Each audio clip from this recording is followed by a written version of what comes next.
Press মিটে আসছেন। আজকের প্রেস মিটটা মূলত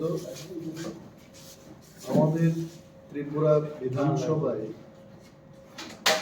গত শুক্রবার দিন রাজ্যের অর্থমন্ত্রী যে বাজেটটা পেশ করেছেন, এই বাজেটের উপর কিছু প্রতিক্রিয়ার কথা বলে।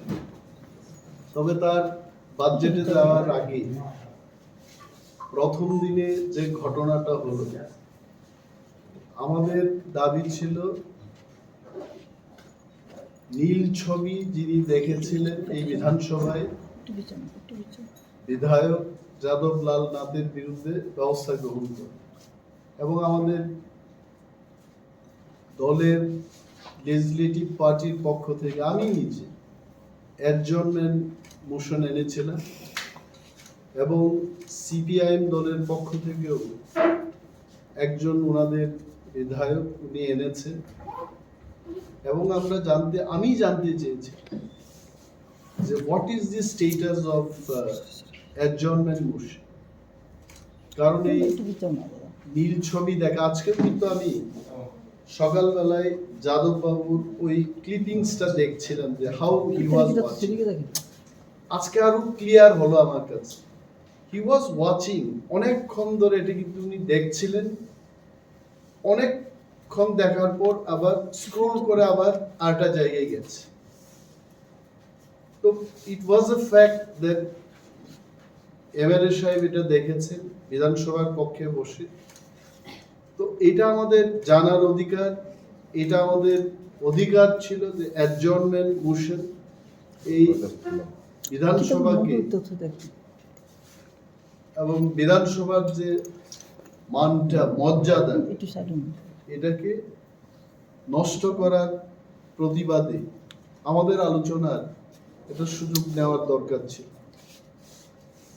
কিন্তু আপনারা দেখেছেন যে when I was asking question what is the status of my adjournment motion, তখন কিন্তু মাননীয় অধ্যক্ষ মহোদয় শুধু বলেছেন যে এটা আমি শুনবো, এবং আমার দিকে চাননি। কিন্তু he did not look at me at all. একজন বিরোধী দলনেতা, forget about Animesh Debbarma, বিরোধী দলনেতার একটা চেয়ার থাকে এবং বিধানসভা only declare that post. বিরোধী দলনেতা যখন উঠে এই কথা বলেন, even other opposition group they sit down. আপনারা দেখেছেন সিপিআইএম দলের পরিষদীয় দলনেতা জিতেন্দ্র বাবু উনি বসে পড়েছেন। সেই কংগ্রেস দলের পক্ষ থেকে 3 জন বিধায়ক ছিলেন, all 3 of them they are politically senior to me, তারপরেও ওনারা বসে পড়েছেন। কিন্তু মাননীয় স্পিকার আমার দিকে চাননি, শুধু বলেছেন যে আমি ব্যাপারটা শুনব বলে, কিন্তু মুখ্যমন্ত্রী এবং পরিষদীয় বিষয়ক মন্ত্রীর দিকে চেয়ে ওনারা কি সিগন্যালটা দেবেন এই সিগন্যালের অপেক্ষায় ছিল। and then we had no other option. গণতন্ত্রে যখন আপনার অধিকারটাকে কেড়ে নেওয়া হয়, you have only option is এটাকে গণতান্ত্রিকভাবে আন্দোলন করা এবং বেলে গিয়ে আমরা স্লোগান দিয়ে এটার প্রতিবাদ জানিয়েছি, দাবি তুলেছি। পরবর্তী সময় স্পিকার বললেন যে অনিমেষ বাবু, আমি তো আপনাকে বলেছিলাম যে এই বাজেট পেশ হওয়ার পর আমি ঘটনাটা নিয়ে শুনব, কিন্তু শুনবো and see my question was very clear. আমি আজকেও বলছি, দি কোয়েশ্চেন ওয়াজ আমার মোশনটা কি অ্যাকসেপ্ট হলো না রিজেক্ট হলো। তো এতক্ষণ ধরে চেঁচামেচি হচ্ছিল হাউসের মধ্যে, তখনও তো স্পিকার মহোদয় বলতে পারতেন যে হ্যাঁ আমি আপনাদের আলোচনার সুযোগ দেব, আপনারা যার যার সিটে চলে যান। উনি বলেননি, কিন্তু he did not tell anything. তো এইভাবে হু স্পিকার, স্পিকার কি? আবার আমি আমাদের রাজ্যের সমস্ত অংশের মানুষকে আবার স্মরণ করে দিতে চাই, স্পিকার ইজ এ নিরপেক্ষ ব্যক্তি। He does not belong to BJP. When he sits in the house, he is a neutral man. He does not belong to Tipramotha. He does not belong to CPM and Congress. উনি একজন নিরপেক্ষ ব্যক্তি, হাউসকে পরিচালনা করবেন। মাননীয় মুখ্যমন্ত্রীর যেমন speaker, Animesh Debbarma বিরোধী দলনেতার উনি speaker, and we expect neutrality from him. কিন্তু সেদিন কি দৃশ্য দেখলাম, আপনারা আপনাদের ভিডিও ফুটেজ দেখুন। He was not looking at me at all. এবং শাসক দলের লোকেরা এত কথা বলেছে সেদিন, মাইক অন ছিল, এবং আমাদের সমস্ত বিরোধী দলের সদস্যদের মাইক বন্ধ করে দিয়েছে। আমি কতবার গেলাম মাইকের দিকে, can I talk, can I get into the matter, আমার মাইকটা এটা অফই ছিল।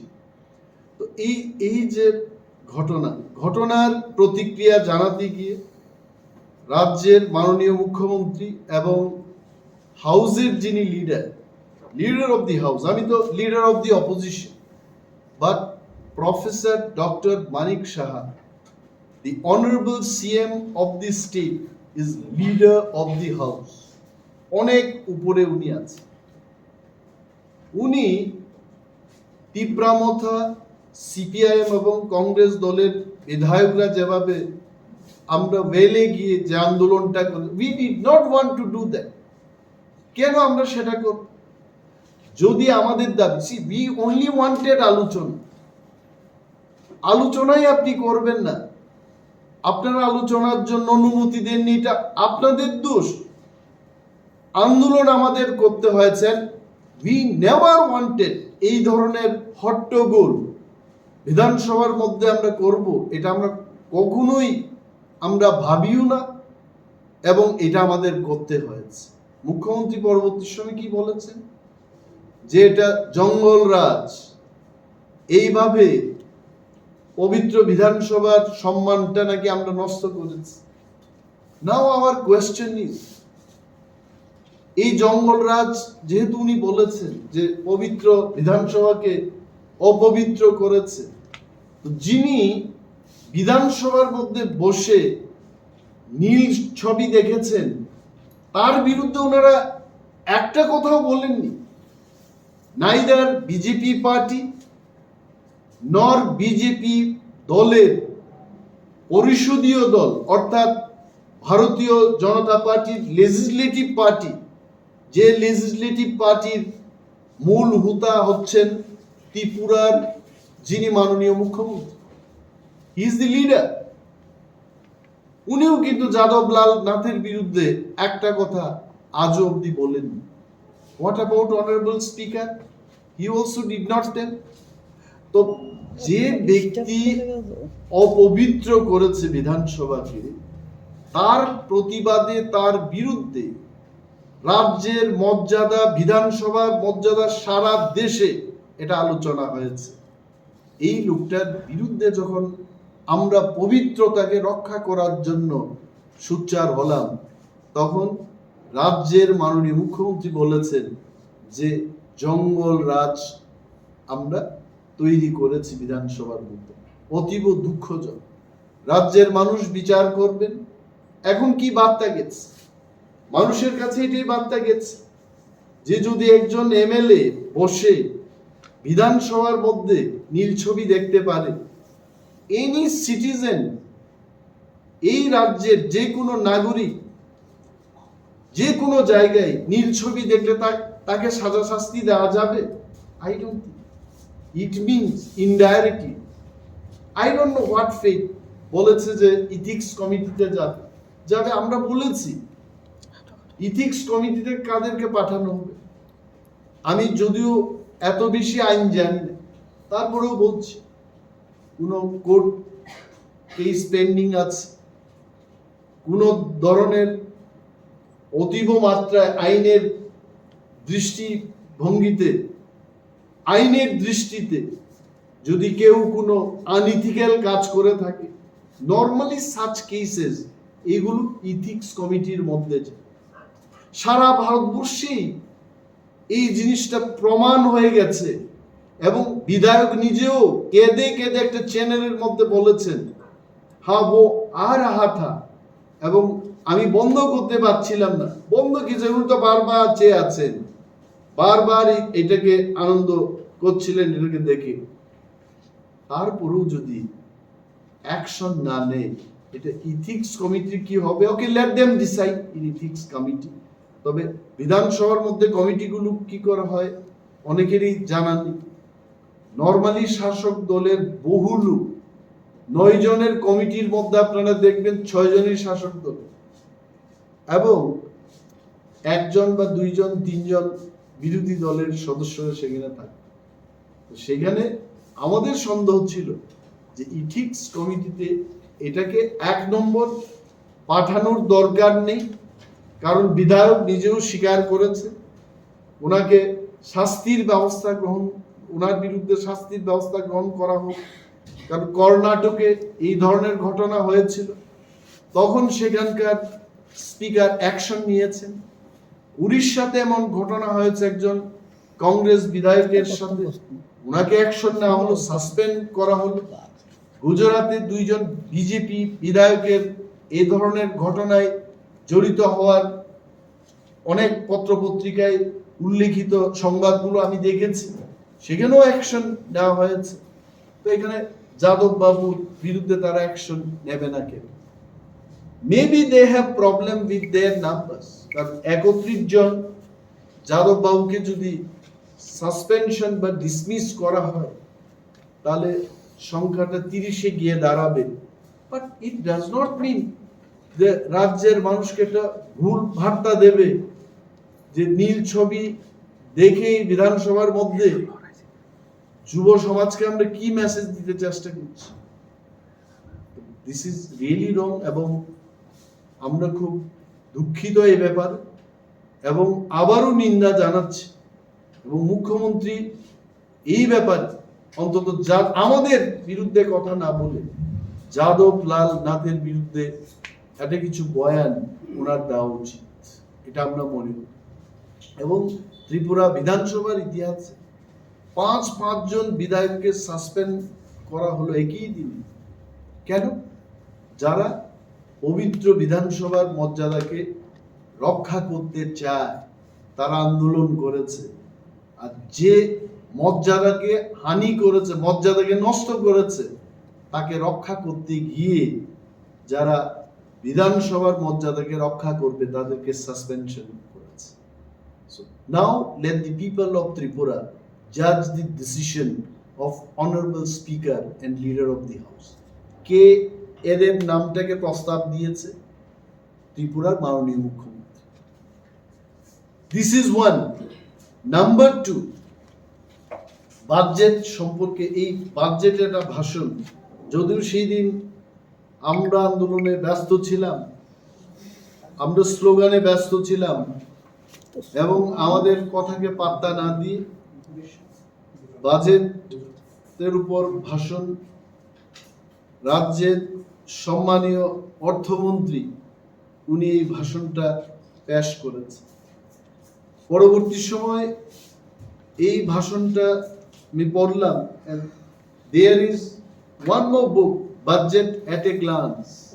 এটা হচ্ছে কি বলে বাংলায়, সংক্ষেপ, সার সংক্ষেপ, ডিটেইলস এটার উপর আরো বই আছে। Budget at a glance 2023-2024। এক কথায় আমি যে রিয়াকশনটা দেব, এই বাজেটটা কিছু না, এই বাজেটটা হচ্ছে গত বছরের বাজেটটাকে MS ওয়ার্ড, মাইক্রোসফট ওয়ার্ড একটা সফটওয়্যার আছে, এখানে কাট পেস্ট করা যায়। মানে নিরঞ্জনের নামের পরিবর্তে অমিতাভ শুধু বদলে দিয়ে বলছে যে এটা একটা বাজেট। বাজেট জিনিসটা কি? What is budget? আমার নলেজে বাজেটটা হচ্ছে 2 ধরনের। বাজেটে যে হেডটা থাকে, one is revenue budget, the other one is capital budget. Capital বাজেটটা হচ্ছে অ্যাসেট তৈরি করা। আমি বিল্ডিং তৈরি করব, এটা একটা অ্যাসেট। আমি একটা হাসপাতাল ঘর নির্মাণ করব, এটা বহু বছর চলবে, দিস ইজ অ্যান অ্যাসেট। এটা আসবে ক্যাপিটাল বাজেট। আমি একটা নতুন কলেজ করব, বিল্ডিং করব, একটা পলিটেকনিক ইনস্টিটিউট খুলব, এটা হবে ক্যাপিটাল বাজেট। রেভিনিউ বাজেটটা কি? আমি 500 জন স্টুডেন্টকে এককালীন 1 লক্ষ টাকা করে দিয়ে দিলাম, এটার থেকে আর কোনো রিটার্ন আসবে না, এটা হচ্ছে রেভিনিউ বাজেট। এন্ড ত্রিপুরা রাজ্য এখনো অনুন্নত একটা রাজ্য, এটা মহারাষ্ট্র, উত্তরপ্রদেশ বা তামিলনাড়ুর মতো কোনো রাজ্য না। তাহলে স্বভাবতই আমাদের রাজ্যের বাজেট যখন আসবে, আপনারা যারা সাংবাদিক বন্ধুরা আমার প্রেস ব্রিফিংটা কভার করছেন, আপনারাও জানেন তাহলে ত্রিপুরা রাজ্যের ক্যাপিটাল বাজেটের পরিমাণ অনেক বেশি হতে হবে। কারণ আমাদের রুট ইনফ্রাস্ট্রাকচার, আমাদের কলেজ, গরিবদের জন্য ঘর, পানীয় জলের ব্যবস্থা, আমাদের স্কুল ঘর, কলেজ, আরো অনেক কিছু নির্মাণ করার ব্যাপার আছে। So our capital budget should be much higher than the revenue budget. আমি জানি না আপনারা এই বাজেটটা দেখেছেন কিনা। What is our capital budget and what is our revenue budget. আমি পরবর্তী সময় এই টোটালিং এর ব্যাপারটাতে আসছি।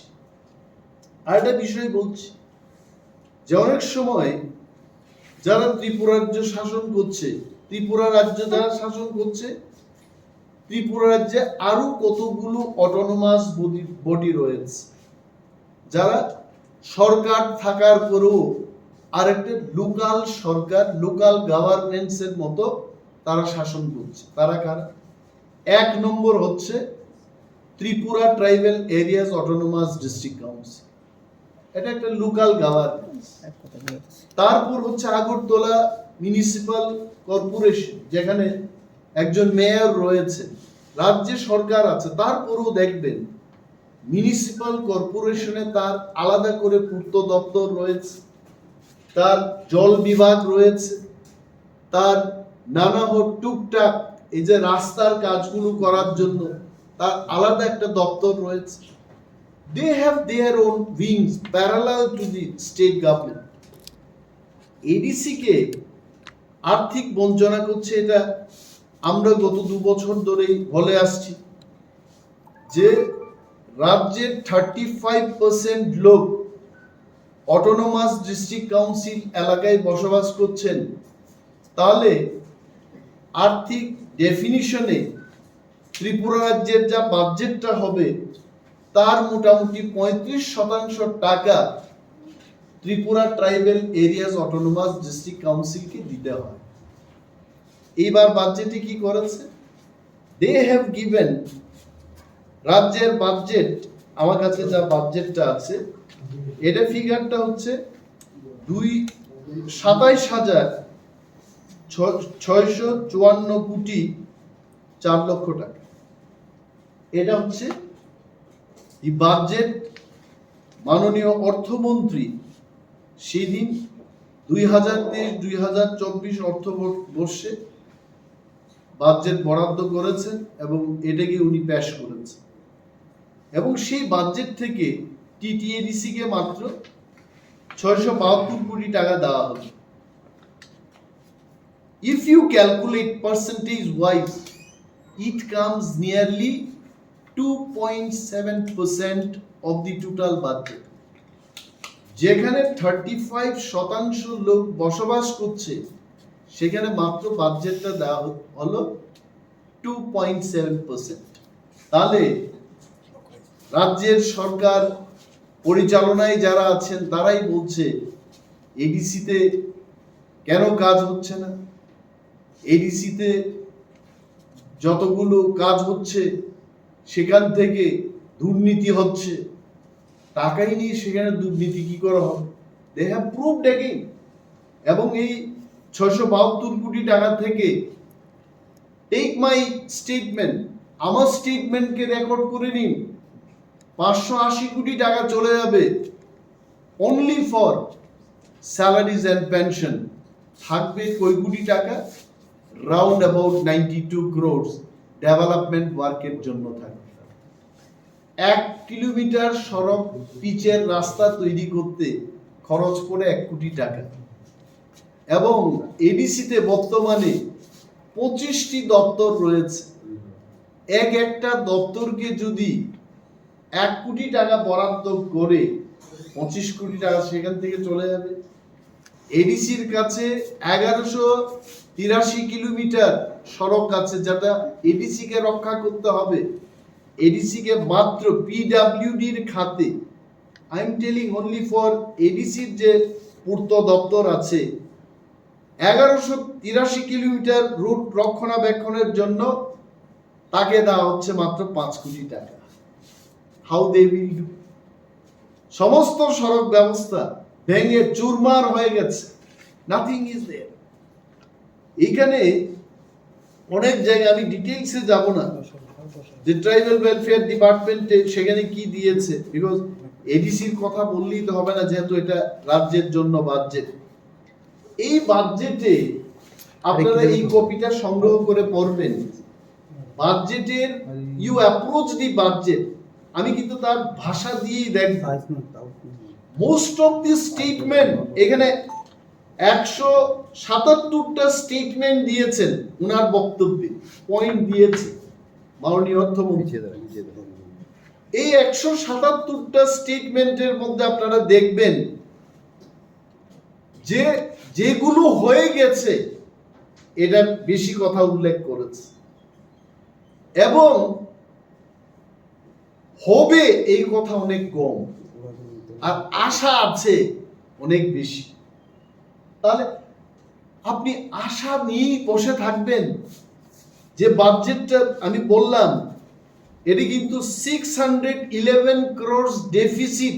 ডেফিসিটকে বাংলাতে কি বলে? ঘাটতি। এই রাজ্যের কোনো রিসোর্স নেই, এখানে কোনো ইন্ডাস্ট্রি নেই, নাথিং। আমাদের যা আসছে কোথা থেকে আসছে? কেন্দ্রীয় সরকার। মানে কৃষকরা যাই জল পাচ্ছে, বরুণ দেবতা যখন উপর থেকে বৃষ্টি দেবে তখনই হবে। এই তো কেন্দ্রের সরকার যা টাকা দেবেন এটাই আমাদের সোর্স। তো কেন্দ্রে মোদিজির সরকার, ত্রিপুরার যে মানিকজির সরকার, উভয়ই বিজেপির মানুষ এবং বিজেপির সরকার। Double engine. বিগ ইঞ্জিন হচ্ছে কেন্দ্রের বিজেপি সরকার, স্মল ইঞ্জিনটা হচ্ছে ত্রিপুরার সরকার। তো ডাবল ইঞ্জিনের সরকার থেকেও ঘাটতির বাজেট করেছে 611 কোটি টাকা। কে দেবে? তার মানে যতগুলো ডিটেইলস বাজেটে বলেছে, ভাই তোমাকে আমি লাড্ডু খাওয়াবো, তোমাকে আমি স্কলারশিপ দেব, তোমাকে আমি একটা ঘর দেব, এই 611 কোটি টাকা যদি না আসে, আমি ধরেই নিলাম যদি না আসে, তাহলে এই যে মানুষকে ফলাও ভাবে বলতে চেষ্টা করেছে তোমাকেও দেব, তোমাকেও দেব, মিথ্যা কথা। এবং if you see the record, last year বাজেটে যা যা কথা বলেছে 100% কাজ তারা করে নাই। And the biggest proof is ADC কে গত বছর 619 কোটি টাকা এরা প্রমিস করেছে অ্যাপ্রোপ্রিয়েটেড বাজেট, তার থেকে মাত্র 80-82% টাকা দিয়েছে। মোর 18% বা 20% টাকা এডিসি কে দেয় নাই। দ্যাট ইজ ওয়াই এডিসি তে কর্মচারী আন্দোলন হচ্ছে, বেতন আটকে দিয়েছে। এই যে বাজেটটার মধ্যে আপনারা দেখবেন কতগুলো আমি দেখেছি এট এ গ্লান্স, বলছে যে মৎস্য চাষ, মাছ চাষ নাকি 12 মাস, এবং মৎস্য চাষে নতুন করে এখনো আমরা স্বনির্ভর হতে পারছি না। তারা বলছে যুব সমাজের একটি বড় অংশের জন্য জীবিকা ও কর্মসংস্থানের সুযোগ সৃষ্টি করে। এই ধরনের একটা তারা প্রকল্প নেবে। কবে হবে ত্রিপুরাজ্য, কবে মাছ চাষে কবে স্বনির্ভর হবে? এরা যে বলছে এখানে যে 20 জন মৎস্য চাষীকে মাছ বিক্রয়ের জন্য বরফের বাক্স যুক্ত মোটর সাইকেল প্রদান করা হয়েছে। আরে 20 জন মাছ বিক্রেতা তো একটা বাজারেই থাকবে, লেক চৌমুনিতে। তো উদয়পুর বাজারের কি হবে, গুল বাজারে কি হবে, বটতলা বাজারে কি হবে? আমি তো খোয়াইয়ের ছেলে, সুভাষ পার্কে খোয়াইয়ের যে মাছ বাজার আছে, মিনিমাম 10 থেকে 12টা শুধু মাছের স্টল হবে সেখানে। 20টা দিয়ে বলছে স্বনির্ভর হবে। 2 দিন যদি বাংলাদেশ থেকে মাছ না আসে ত্রিপুরায়, দেখবেন আপনারা মাছের দাম 1000 টাকা কিলো হবে। তো বলছে এটা আমরা আশা রাখছি এই ধরনের একটা সুযোগ সৃষ্টি করব, কিন্তু কি সুযোগ করবে এটার কোনো উল্লেখ নেই। বলেছে এখানে বিদ্যাজ্যোতি প্রকল্পে 400টি সরকারি বিদ্যালয়কে আধুনিকীকরণ করা হবে। সুন্দর কথা। বিদ্যাজ্যোতি প্রকল্পটা কি? বিদ্যাজ্যোতি প্রকল্পটা হচ্ছে টাকা দিয়ে লেখাপড়া করবে, সোজা কথা। বিদ্যাজ্যোতি প্রকল্প কিন্তু গরিবদের কোনো স্থান নেই সেখানে। গরিব ঘরের ছেলেরা পড়তে পারবে না। আমি আগেও বলেছি, একটা পরিবারে যদি 3 জন ছেলে মেয়ে থাকে, তাকে কিন্তু প্রতি বছর অ্যাডমিশনের জন্য পয়সা দিয়ে, ফ্রিতে নয়, পয়সা দিয়ে সেখানে পড়াশোনা করতে হবে। আরো 400টা ফি নেওয়ার জন্য অর্থ কালেকশনের সোর্স তৈরি করবে সরকার। এখানে গরিবদের কথা, গরিব হ্যাজ গট নো প্লেস। মানে এই 400টা স্কুল যে খুলছে, এখানে বিপিএল, অন্তোদয়, আপনারা বাড়িতে গ্রাম্য বাংলায় ঘুমায় থাকেন বাড়িতে, আপনাদের কোনো স্থান নেই। এটার বলছে যে আগামী 5 বছর 2000 কোটি টাকা খরচ করা হবে। এই 2000 কোটি টাকা খরচ করে মানুষের থেকে অর্থ নেওয়া হবে। That's it. আপনারা দেখবেন এটা। আরো কয়টা জায়গায় কয়টা পয়েন্টই বলছে এখানে কত অন্তোদয় অন্ন যোজনার অন্তর্ভুক্ত মোট এটা 1.1 অযুত লক্ষ 6,02,682টি পরিবারকে বিনামূল্যে চাল বিতরণ করছে। আই টেল ইউ, আজকেও আমি কিছু কাটমোশন দিয়েছি। তবে যিনি food and civil supplies and consumer affairs এর মন্ত্রী, he is a young minister, I am sure উনার নজরে যাওয়া উচিত। He will try, he is trying in fact. এবং অনেক ভিলেজ কমিটিতে এখনো একটা ভিলেজ কমিটিতে একটা ফেয়ার প্রাইস শপ, অর্থাৎ ন্যায্য মূল্যের দোকান। এটাই তো বলে, আগে বোর্ডিং এ যখন পড়াশোনা করতাম ন্যায্য মূল্যের দোকান, জানতাম না তখন। এখানে গেলে কাকুরা বসে এটার মধ্যে দেখে, কি বলে, চিনির পরিমাপ করে, তেলের পরিমাপ করে। তো গেলে আমাদের বলতো, কাকু আয়ো আয়ো, চিনি দিয়ে দিত, আমরা চিনি খাইতাম ন্যায্য মূল্যের দোকানে। আজকে আমি ন্যায্য মূল্যের দোকানে যাই, আটা সরবরাহ করছে, আটার কোনো দেখা নাই। চিনি দেওয়া হচ্ছে, চিনির কোনো দেখা নাই। সরিষার তেল, সর্ষের তেল, সর্দি যাদের হবে, আগে ন্যায্য মূল্যের দোকানের থেকে যদি সর্ষের তেল এই জায়গায় একটু মেখে যদি করে দেওয়া যায়, সর্দি শেষ। ন্যায্য মূল্যের দোকানে সরিষার তেল নেই। কি আছে? বড় বড় চাল, থালাই করলে পরে ব্যাঙের মতো লাফাবে, এই ধরনের চাল দেওয়া হচ্ছে। তো এই যে ব্যবস্থা, 6 লক্ষ এত পরিবারকে বিনামূল্যে চাল বিতরণ। I would request honourable minister for food and civil supplies and consumer affairs, হঠাৎ একটা পরিদর্শন না জানিয়ে অনেকগুলো ন্যায্য মূল্যের দোকানে উনি যদি এই ধরনের হানাদারির ব্যবস্থা করেন, উনি পেয়ে যাবেন। I am only requesting. এখানে বলেছে যে এই ধরনের ব্যবস্থা ওনারা করছেন এবং আরো বহু পরিবারকে দেবে। কিন্তু একটা ভিলেজ কমিটির ন্যায্য মূল্যের দোকান আর একটা জায়গায় লোক 6-7 কিলোমিটার পায়ে হেঁটে আর একটা ভিলেজ কমিটিতে গিয়ে রেশনের চাল নিতে হচ্ছে, এইগুলোর কিন্তু কোনো উল্লেখ নেই। I tell you tribal welfare একটা হাস্যকর 68 নম্বর অর্থমন্ত্রীর স্টেটমেন্টে, 68 নম্বর এটা কম কথা না, মানে তার আগে 66টা স্টেটমেন্ট উনি দিয়ে ফেলেছেন। আমি সেদিকে যাব। কুমলুং হেডকোয়ার্টারে আপনারা অনেকেই যারা সাংবাদিক বন্ধুরা কুমলুং পার্কে গেছে। Khumulwng park is one of the biggest and also the most beautiful park বলে ত্রিপুরা রাজ্যে এটা পরিচিত। এখানে বলেছে theme based musical water fountain, মানে জল টল উড়িয়ে, আগে ঋষি কাপুরের একটা ফিল্মে নিতু সিংনাকার সাথে একটা ফিল্মে দেখতাম নায়িকারা যাওয়ার পরে এখান থেকে জল ফু করে উঠেছে এবং গানটা শুরু হয়েছে। এই ধরনের একটা মিউজিক্যাল ওয়াটার ফাউন্টেন তৈরি করবে। তার জন্য কত টাকা দিয়েছে? Only 1 crore। Only 1 crore।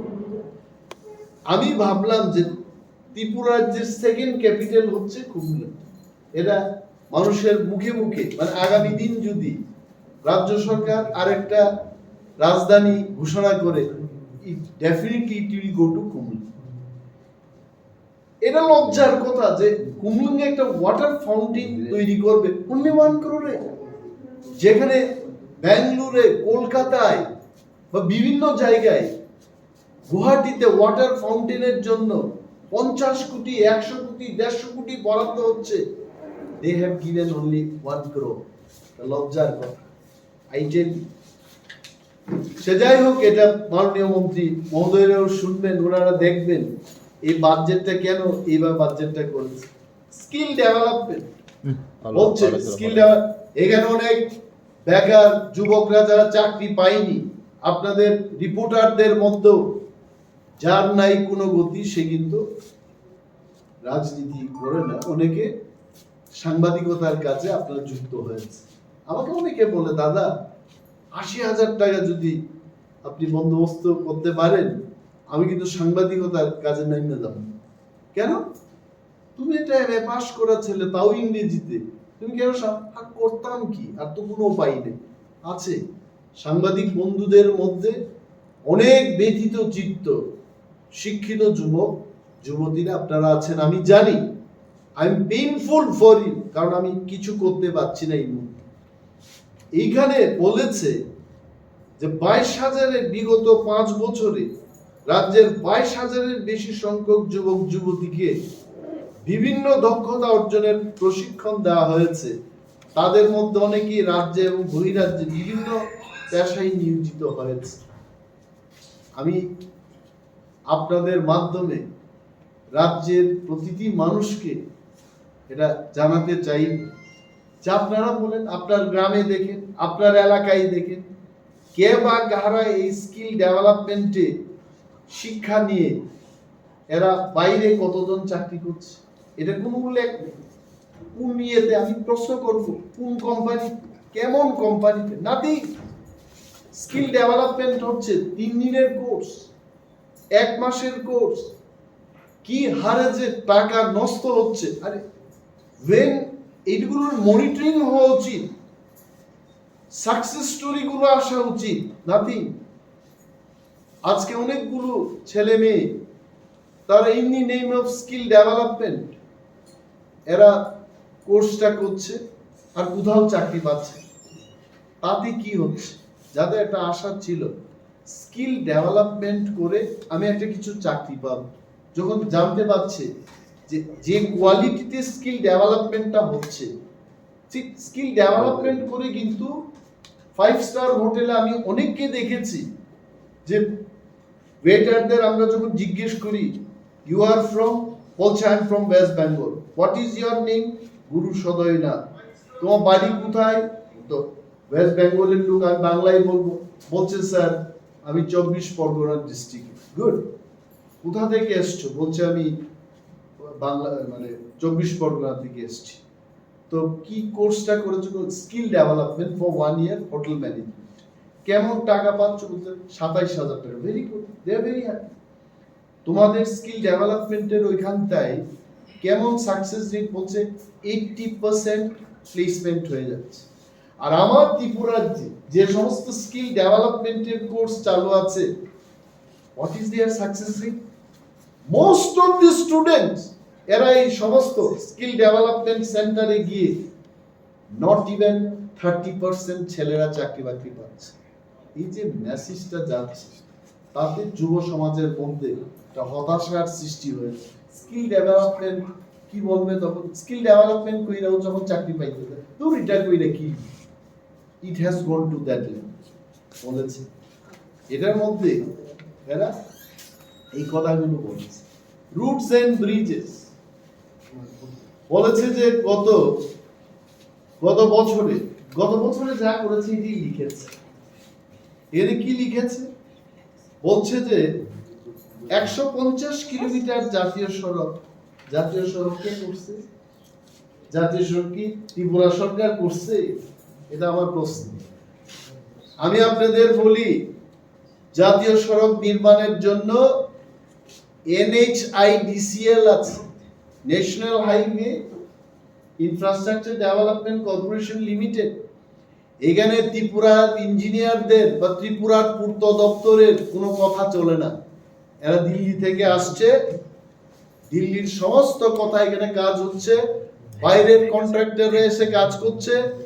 যা কাজ করছে ত্রিপুরায়, এটা কি বলে? এটা বলার আর অপেক্ষা রাখে না। এটাই তো বলে বাংলায়, মানে এটা আর কয়ে লাভ নাই।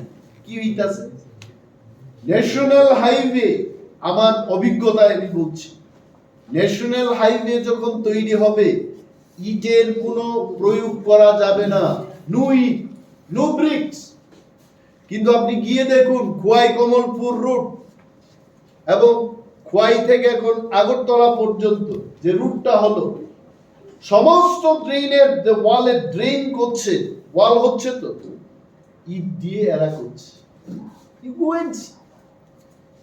এবং সরকার একদম চুপচাপ, no committee, no enquiry, no inspection, nothing.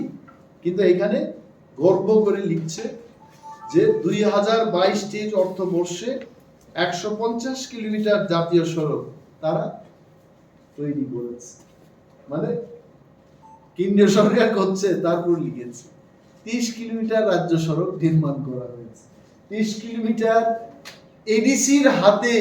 বন্ধু, আপনাদের বলছি আমি, 30 এডিসির হাতে 1183 কিলোমিটার সড়ক আছে। আর রাজ্যের কাছে তো কত কিলোমিটার সড়ক আছে, এটা আপনারা বুঝতেই পারছেন। অনলি 23 কিলোমিটার রাজ্য সড়ক নির্মাণ করেছে। এবং আগামী দিন কি করবে? 3টি রোড ওভার ব্রিজ নির্মাণ করা হবে, অনলি 3। তারপর 85 কিলোমিটার রাজ্য সড়ক তারা করবে, তার মানে 85 কোটি টাকার মতো লাগবে সেখানে। আর বাকি জাতীয় সড়কের কোনো কথা নেই। আর যা হয়েছে জাতীয় সড়কগুলিতে, আমি বললাম জাতীয় সড়ক মানে কি?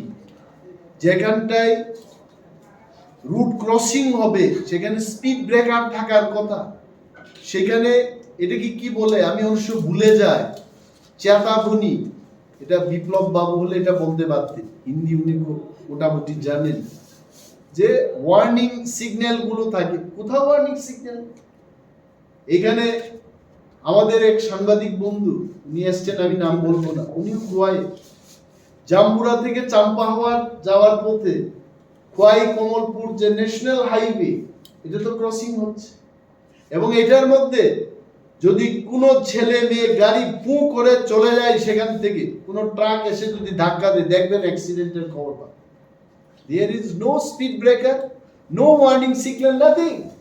যেখানে জনবসতি থাকবে সেখানে রাস্তার পাশে দেখবেন এটা বেড়ার মতো করে এটা দিতে হয়। এটাকে আমি টেকনিক্যাল ওয়ার্ডটা বলতে পারছি না, এটার কোনো ব্যবস্থা নেই। তারপরে সরকার কিন্তু নাথিং বলছে। এখানে কিলোমিটার সড়ক তৈরি করবে, 3টা রুট ওভারব্রিজ নির্মাণ করা হবে in the next year. That's it. Power ডিপার্টমেন্টে কিছু কিছু জায়গায় প্রাইভেট সংস্থাকে এনেছে, এনে কি করেছে, এখন এটা আমার বক্তব্য, it is nothing my personal statement. আমিও কিন্তু লোডশেডিং এর শিকার। আমার যে গ্রামের বাড়ি তোরাশিকরে, লোডশেডিং হলে কোনো 3 দিন 5 দিন, একদিন আমার my own father he gave me a call, কি মানে এমএলএ দের কথা, বিরোধী দলনেতাদের কথাও চলে না নাকি, যে 7 দিন হয়ে গেছে এখানে কারেন্টের কোনো দেখা নেই, কি ব্যাপার, হচ্ছে ট্রান্সফরমারটা চলে গেছে, আমরা কতদিন বললাম, গিয়ে এখনো রিপ্লেসমেন্ট হচ্ছে। সে যাই হোক, 7 দিন বাদে ঊর্ধ্বতন কর্তৃপক্ষের সাথে কথা বলার পর দে হ্যাভ গিভেন, তাও লেস পাওয়ারের একটা দিয়েছে, আমি পাওয়ারটা ভুলে গেছি। তো এখন কি হয়, মানুষের বক্তব্য, আগরতলায় যদি লোডশেডিং হয় বা কারেন্টটা যায়, আপনি কিন্তু আগরতলায় আর ফোন করবেন না, ফোনটা করতে হবে দিল্লি। মানে আপনার এই আগরতলায় লোডশেডিং হচ্ছে, কল সেন্টার এটা বসে থাকবে কোথাও, দিল্লিতে ফোন করবে, ওইখান থেকে ইনস্ট্রাকশন আসবে, তারপর মেরামতির কাজ। এটা প্রাইভেট কি দিয়ে এই ব্যাপার। মিটারের ব্যাপার তো আপনারা দেখেছেন, যাদের 250 টাকা বিল হওয়ার কথা, কোথাও 1000, 5000, 10000, 25000 করে আসছে। There are so many problems. তারপরেও আরেকটা, এখন পাওয়ার ডিপার্টমেন্ট 143 নম্বর অর্থমন্ত্রীর স্টেটমেন্টে উনি বলেছেন, রাজ্যের বিদ্যুৎ পরিবহনের পরিকাঠামো উন্নয়নের জন্য ত্রিপুরা পাওয়ার ট্রান্সমিশন লিমিটেড নামে একটি নতুন কোম্পানি গঠন করা হয়েছে। কোম্পানির পর কোম্পানি, কিন্তু মানুষের কি হচ্ছে? I would like to draw kind attention, আমাদের রাজ্যের বর্ষিয়ান লিডার খুব পরিপক্ক, উনি অ্যাজ এ পলিটিশিয়ান, উনার হাতে এই দপ্তর। এখনো লোডশেডিং, আমার নিজস্ব মহকুমা গোয়ায়, এখানে প্রত্যন্ত অঞ্চলে লোডশেডিং এত বেশি করে হচ্ছে, আমি ওনাকে গিয়েও বলেছি একদিন, যেটা দয়া করে, মানে অফিসিয়ালি না হলো, একটু যেন দয়াটা আসে, কাইন্ডলি এটাকে দেখবেন। উনি আমাকে বলেছে যে অনিমেষ বাবু, গরমকালে কি একটা থাকে, কারেন্টের তার এবং বুশ নাকি, এগুলো গরম হলে পর তারগুলো ছিঁড়ে যায় এবং ছিঁড়ে গিয়ে এই লোডশেডিংটা। তা আমার কথা হচ্ছে, এত সব কোম্পানি হচ্ছে, প্রাইভেট কোম্পানিগুলোর সাথে জয়েন্ট ভেঞ্চার হচ্ছে, নতুন নতুন কোম্পানি হচ্ছে, তো এই বুশগুলো কি করে গরমে আগুনে জ্বলে যায়, এগুলো ব্যবস্থা গ্রহণ তো দপ্তরেরই করতে হবে। যেমন রথযাত্রার দিন এই বৈদ্যুতিক লাইনের কারণে বিদ্যুৎ পৃষ্ঠ হয়ে এতগুলো লোক মারা গেল, আপনারা দেখেছেন? বিদ্যুৎ দপ্তর থেকে, আমি বলছি না শুধু মন্ত্রী, বিদ্যুৎ দপ্তরের থেকে আপনারা কোন সরকারি স্টেটমেন্ট দেখেছেন? I don't. এই দপ্তর থেকে করেছেন, মিনিস্টার স্টেটমেন্ট করেছেন, যেটা আমি দেখি। কি করেছেন? যে ডিপার্টমেন্ট এনকোয়ারি হোক, কেউর বিরুদ্ধে অ্যাকশন হয়েছে? No action, nothing. এতগুলো লোক মারা গেছে। তো এই যে এই ব্যবস্থাগুলো, এইগুলো সরকার আগে, কিন্তু আগেও তো বিদ্যুৎ দপ্তর ছিল, এখনের বিদ্যুৎ দপ্তর আগের তুলনায় কিন্তু সার্ভিসটা অনেক কমে গেছে, কিন্তু নতুন নতুন কোম্পানি হচ্ছে, এটা বলে রাখলাম। এবং আরেকটা হচ্ছে কর্মচারীদের, যারা কর্মচারী, ওনাদের একমাত্র সোর্স হচ্ছে বেতন। আর গ্রাম্য বাংলায় যারা বুড়া হয়ে গেল, মানে বৃদ্ধ, বার্ধক্য হওয়ার পর 60 বছরের পরে তাদের পেনশন হলে এই পেনশনের টাকা দিয়েই চলতাম। অনেক ফ্যামিলিতে, আমি এই গল্প বলবো না, কারণ গল্প বলে সাসপেনশনও হয়েছে, আমি গল্প বলবো। কিন্তু একটা গল্প ছিল বলার, গল্প ছিল, এই গল্প বলবো না, এটা বেকারের গল্প। একজন একজন বৃদ্ধ লোক নাকি মুখ্যমন্ত্রীর কাছে গেছে। আমি এখন বিধানসভার মধ্যে তো কথা বলছি না, আমাকে কেউ সাসপেন্ড করবে। মুখ্যমন্ত্রীর কাছে একজন বৃদ্ধ লোক গেছে, যার 5 সন্তান, তো 5টা ছেলে, অল আর গ্রাজুয়েটস, মাস্টার ডিগ্রি হোল্ডার্স এবং ইঞ্জিনিয়ার, এটাই বলেছে। মুখ্যমন্ত্রীর কাছে গেছে ছেলেদের চাকরি বাকরির জন্য। বলছে আপনার ছেলেরা কি করে? বলছে আমার একটা ছেলে ইলেকট্রিক্যাল ইঞ্জিনিয়ার, আর একজন কম্পিউটার সায়েন্স দিয়ে এমটেক, দুইজন গেল। আর তিনজন কি, তিনজনের মধ্যে আরো দুইজন এরা মাস্টার ডিগ্রি করে জেনারেল কোর্স। আরেকজন কি করে বলছে, আরেকজন তো চুরি করে রাত্রিবেলায়। বলছে কি সর্বনাশ, আপনি এই চুরটাকে কেন বাড়িতে রাখলেন? এই চোরটাকে কেন বাড়ি থেকে তাড়িয়ে দিলেন? বৃদ্ধ লোক মুখ্যমন্ত্রীকে বলেছেন, আপনারা তো আর আমাদের ছেলে মেয়েদের চাকরি দেন না, কিন্তু ওই চোর ছেলেটার কারণে কিন্তু সংসারটা চলছে। চাকরি নেই, নাথিং। হাজার হাজার বেকার ত্রিপুরা রাজ্যে, লক্ষ বেকার, তাদের কোনো চাকরি নেই। সরকার শুধু ইন্টারভিউ নিচ্ছে, এটাকে ক্যান্সেল করছে, এই হচ্ছে সেই হচ্ছে, 3 বছর 2 বছর 9 মাস না দেই। তো এইখানে পেনশন স্কিমে এরা ন্যাশনাল পেনশন স্কিম চালু করেছে, যাকে সংক্ষেপে এনপিএস বলা হয়। 10% থেকে বাড়িয়ে 14% করেছে। আমি বলবো এই ন্যাশনাল পেনশন স্কিমে আমি যাব না, এটা অনেক, ইট ইজ কন্ট্রিবিউটরি, এটা কন্ট্রিবিউট করতে হবে। কিন্তু পুরনো যে পেনশন স্কিমটা ছিল, এটা এই ন্যাশনাল পেনশন স্কিমের চেয়ে আরো 100 গুণ ভালো স্কিম ছিল।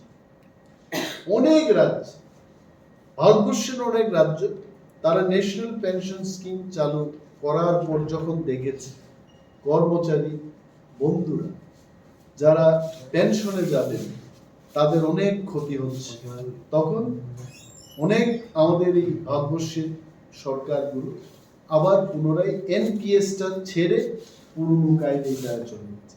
কিন্তু আমাদের এই রাজ্যে, ছোট্ট একটা ত্রিপুরা রাজ্য, এখানে ন্যাশনাল পেনশন স্কিমের কথাই কর্মচারীরা খুব আমাকে অনেক কর্মচারীরা ফোন করে বলেছে এটা কি বাজেট হবে। আমরা এই ব্যাপারে অনেক চিঠিপত্র লিখেছি, ডেপুটেশন দিয়েছি। অন্তত জীবনের শেষকালে সুস্থভাবে যখন শক্তি ছিল শরীরে, তখন তো সরকারের জন্য কাজ করেছি। অন্তত বৃদ্ধ বয়সে পেনশনটা নিয়ে শেষ দিন পর্যন্ত 2 বেলা খেয়ে যাবো এই অস্ত্রটুকু। কিন্তু সরকার এখন এটার কোনো উল্লেখ না করে বলছে যে 10% থেকে 14% এরা কন্ট্রিবিউশন বাড়িয়ে দেয়। That's it. তো এই যে বাজেটটা, আসলে বাজেটটা কি জানেন? এটার মধ্যে কিছু নাই। ফাইন্যান্স আর অ্যাকাউন্টিং এর মধ্যে অনেক তফাৎ আছে। ফাইন্যান্সটা হচ্ছে স্বপ্ন যেমন তৈরি করা, মানুষের ভবিষ্যৎ তৈরি করে দেওয়া, রাজ্যের ভবিষ্যৎ তৈরি করে দেওয়া। এই বাজেটের মধ্যে এটা কিছু নাই। এই বাজেটটাই হচ্ছে 611 ক্রোড়সের একটা খুকলা। এটা টাকাই নাই, অথচ টাকা ছাড়া আশ্বাস দেওয়া হয়ে গেছে। মানে কি, মানে আপনার ক্যাপাসিটি হচ্ছে 1000 টাকা ব্যয় করা। আপনি কিন্তু ক্ষমতা দেখাইছেন, দাদাগিরি দেখাইছেন, কয় আমি 1500 টাকা খরচ করতে পারি। সো এই বাজেটটা খুব আশাব্যঞ্জক নয়, মানে খুব মানুষের ভালো হবে এটা না। আই এক্সপেক্টেড, এবং ডিটেইলসে আমি বাজেট সেশনও আলোচনা করব। আরো অনেক বেশি বাজেটের দরকার ছিল, আই টেল ইউ। কারণ কত বছর এই ত্রিপুরা রাজ্য পিছিয়ে থাকবো আমরা, দিনের পর দিন শুধু আমরা পিছিয়ে গেলাম, আমাদের কিছুই হয়নি। তো এই বাজেটটা, I tell you, this is a deficit budget. এইরকম খুব বিরল ঘটনা। আমার মনে হয় আমার শেষের দিকে প্রথমার্ধে যখন ফার্স্ট টাইম এমএলএ ছিলাম, তখন একটা বাজেটে 213 crores বা 6 crores বাড়তি টাকা, এটাকে মানে ব্যালেন্স আগে ক্যারি ফরওয়ার্ড করে পরবর্তী বছরে নেওয়া হয়। আমাদের আর্থিক অবস্থা অনেক ভালো ছিল, আর তারপরেও এই এটা কি বলে খুকলা বাজেট পেশ করে এখানে মাননীয় অর্থমন্ত্রী বলেছেন যে আমাদের ত্রিপুরার অর্থনৈতিক প্রবৃদ্ধির আনুমানিক হার 4.4%। এটা নাকি 8.8% ছিল, এটা আনুমানিক হার, মানে উনি অনুমান করতেছেন, এখনো কিন্তু সঠিকভাবে এটা বলতে পারেন না। এটা 4.4%, এটা কম। আর 1100 crores এর বাজেট দিয়া আমাদের অর্থনৈতিক প্রবৃদ্ধি হচ্ছে, এটাকে আপনারা বিশ্বাস করেন? আমারই কিছু নাই, এখানে যারা আছে তাদেরও কিছু নাই, 9 লক্ষের উপর বেকার তাদেরও কিছু নাই, তারপরেও যদি অর্থনৈতিক প্রবৃদ্ধি হয়, এই স্টেটমেন্টটা কি মানা যায়? So this budget is not a budget what I expected as an individual, as an MLA, as a leader of opposition. I wanted more stronger budget, more practical budget, যে বাজেটে ত্রিপুরার আরো অ্যাসেট তৈরি করা যাবে, এই ধরনের বাজেট আশা রেখেছি। Thank you. ক্যাপিটাল এক্সপেন্ডিচারের কথা কি বলছিলেন? ক্যাপিটাল এক্সপেন্ডিচারে রিভাইসড এস্টিমেটে কি গতবারের সেই এবার কম হয়েছে নাকি? সি অল্প বৃদ্ধি করেছে, লিটল বিট, কিন্তু ত্রিপুরায় see Bhopal, I'm telling Tripura, you brother, you just go and see এই অ্যাসেম্বলি হাউসের টয়লেটেরই কি অবস্থা। জিবি হাসপাতালে মানুষ বিছানা পাচ্ছে না, হাঁটার জায়গা নেই। এটা কি রেভিনিউ বাজেট দিয়ে হবে? Capital budget. We need more money for all this, আরো বিল্ডিং দরকার। আর এটা তো সরকারের দাবি করা উচিত। আমি বিরোধী হয়েও বলছি, আমরা তো আসলে আমাদের বিরোধী দলের মেইন জবটা কি? সরকারের কেউ টাকা মারছে কিনা, মূল কথা এটাকে চেক দেওয়া, যার জন্য টাকা এসছে ও টাকা মারছে কিনা, এই চেক দেওয়াটা আমাদের কাজ। তারপরও আমি বলছি জিবি হাসপাতাল আরো বেডের দরকার, আরো বিল্ডিং এর দরকার, আরো ইনফ্রাস্ট্রাকচারের দরকার। স্কুলগুলোতে বেঞ্চ নেই, কিছু নেই, স্মার্ট ক্লাসের নাম দিয়ে সেখানে বসার ব্যবস্থাটুকু ঠিক মতো নেই। উই নিড মোর মানি। আচ্ছা, একটা বিষয়, এডিসির জন্য 2.7% এর কথা বলছিলেন। তো স্টেট গভর্নমেন্টের বিভিন্ন ডিপার্টমেন্টও তো এডিসিতে কাজ করে, যেমন পিডব্লিউডি বা ওরা তো গোপাল, তাহলে এডিসিটা বন্ধ করে দাও। এই অন্যান্য আপনি যদি নিজেই গিয়ে কাজ করবেন, তাহলে অটোনোমাস ডিস্ট্রিক্ট কাউন্সিল গঠন করার কারণটা কি? মানে আপনি চাইছেন স্টেট গভর্নমেন্টের কোনো এজেন্সি কাজ না করে। স্টেট গভর্নমেন্ট এজেন্সি কাজ করতে গিয়ে এডিসি পুরো তাদের হিসাব দিতে পারছে না, যার কারণে আজকে এডিসি এলাকার রাস্তা পরিষেবার বেহাল অবস্থা দেখো, স্বাস্থ্য পরিষেবার বেহাল অবস্থার কথা দেখো, সিঙ্গেল টিচার। কেন রাজ্য সরকার যদি করেই থাকে এগুলো কেন হবে? এডিসি থাকাকালীন রাজ্য সরকার সেখানে বা কেন্দ্রীয় সরকার সেখানে ডাইরেক্টলি কাজ না করারই কথা। The basic principle of formation of Tripura Autonomous District Council is neither the central government nor the state government will go and directly work there. এটা হচ্ছে এটার উদ্দেশ্য। আদারওয়াইজ কেন কাউন্সিল গঠন করবে? ভেঙে দাও Agartala municipal corporation, urban development minister নিজে কাজ করবে, এখানেই তো মন্ত্রীরা বসে আছে। কি দরকারটা ছিল? বিকজ মন্ত্রীরা সারা রাজ্যের জন্য চিন্তা করলেও স্পেশাল নজর দিতে হবে আগরতলা শহরে। So they need political representatives, আলাদা অ্যাডমিনিস্ট্রেশন করে আরো বেশি উন্নয়ন যেন আনা যায়, তার জন্য corporation. Same is the case with PTA. আমার লাস্ট প্রশ্ন, ওই যে আপনি নির্ছবি ইস্যুতে কথা বলছিলেন, নিঃসন্দেহে এই ইস্যু নিয়ে তো অনেক বিতর্ক ইত্যাদি রয়েছে, কিন্তু আপনার কি মনে হয় যে এই ইস্যু নিয়ে আপনারা যে মুভমেন্টটা করছিলেন বিধানসভায়, কোথাও না কোথাও এই মুভমেন্ট দুর্বল হয়েছে, কারণ আপনাদের বিধায়ক টেবিলের উপর উঠে মানে যেখানে জুতা টুতা পরে টেবিলের উপর উঠে ইয়ে করছিল, সেটা নিয়ে বিভিন্ন মহলে খুব নিন্দ দেখা গেছে, বিশেষ করে সোশ্যাল মিডিয়াতে। কি বলবেন এটা? ঠিক, মানুষ আসলে একটা জিনিস, যারা নিন্দা জানায় এরা ওই দৃশ্যটাকেই শুধু নিন্দা জানায়, কিন্তু এই দৃশ্যটার উৎপত্তি স্থল কোথায়? হ্যাঁ? গঙ্গার যেখানে জন্ম সেখানে গঙ্গা পবিত্র, তারপরে যে মানুষ পায়খানা করছে কোনো কোনো জায়গায়, পচা গরু ফালাই দিছে তোমার গঙ্গা নদীর মধ্যে। তো ডোন্ট সি দ্যাট পচা গরু, গো এন্ড সি দি গঙ্গোত্রী। এই এই টেবিলে ওঠার ঘটনা কোথা থেকে সূত্রপাত, সেটা নিন্দা হোক আগে। That's it. আচ্ছা, একটা জিনিস আমার বলার জন্য, যেটা বলছিলেন আপনার স্বাস্থ্য পরিষেবা দিদির কথা বলছিলেন, যেখানে পরিষেবার এই অবস্থা, সেখানে যারা রোগী কল্যাণ সমিতি